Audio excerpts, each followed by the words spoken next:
വൈദ്യുതി മേഖലയുമായി ബന്ധപ്പെട്ട വളരെ പ്രധാനപ്പെട്ട ചോദ്യങ്ങൾ നോക്കാം.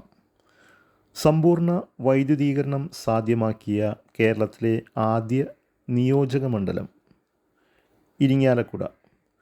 കേരള സ്റ്റേറ്റ് ഇലക്ട്രിസിറ്റി ബോർഡിൻ്റെ ആദ്യത്തെ ഡീസൽ വൈദ്യുത നിലയം ബ്രഹ്മപുരം.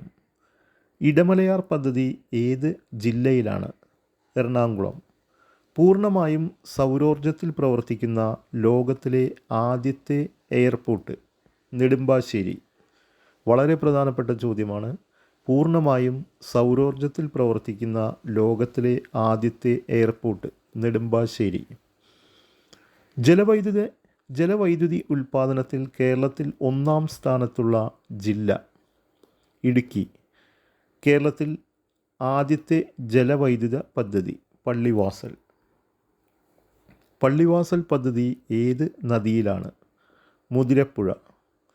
മുല്ലപ്പെരിയാർ അണക്കെട്ടിൻ്റെ ശില്പി എന്നറിയപ്പെടുന്ന ബ്രിട്ടീഷ് എഞ്ചിനീയർ ജോൺ പെന്നിക്യുക്ക്. ഇടുക്കി പദ്ധതിയുടെ സ്ഥാപിത ശേഷി 780 മെഗാവാട്ട്. ഇന്ത്യയിലെ ആദ്യത്തെ കമാന അണക്കെട്ട് ഇടുക്കി അണക്കെട്ട്. ഏത് മലകൾക്കിടയിലാണ് ഇടുക്കി അണക്കെട്ട് സ്ഥിതി ചെയ്യുന്നത്? കുറവൻ കുറത്തി മലകൾ. ഇടുക്കി അണക്കെട്ടിൻ്റെ നിർമ്മാണത്തിൽ സഹകരിച്ച രാജ്യം കാനഡ. ഇടുക്കി ജില്ലയിൽ എവിടെയാണ് കാറ്റിൽ നിന്ന് വൈദ്യുതി ഉൽപ്പാദിപ്പിക്കുന്ന പദ്ധതി സ്ഥാപിച്ചിരിക്കുന്നത്? രാമക്കൽമേട്. കേരളത്തിലെ ഏറ്റവും വലിയ ഭൂഗർഭ വൈദ്യുത നിലയം മൂലമറ്റം. ഉൽപ്പാദനശേഷിയിൽ കേരളത്തിലെ രണ്ടാമത്തെ ജലവൈദ്യുത പദ്ധതി ശബരിഗിരി. കേരളത്തിലെ ആദ്യത്തെ സ്വകാര്യ ജലവൈദ്യുത പദ്ധതി മണിയാർ.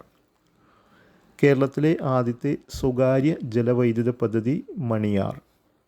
മൂഴിയാർ അണക്കെട്ട് എവിടെയാണ്? പത്തനംതിട്ട.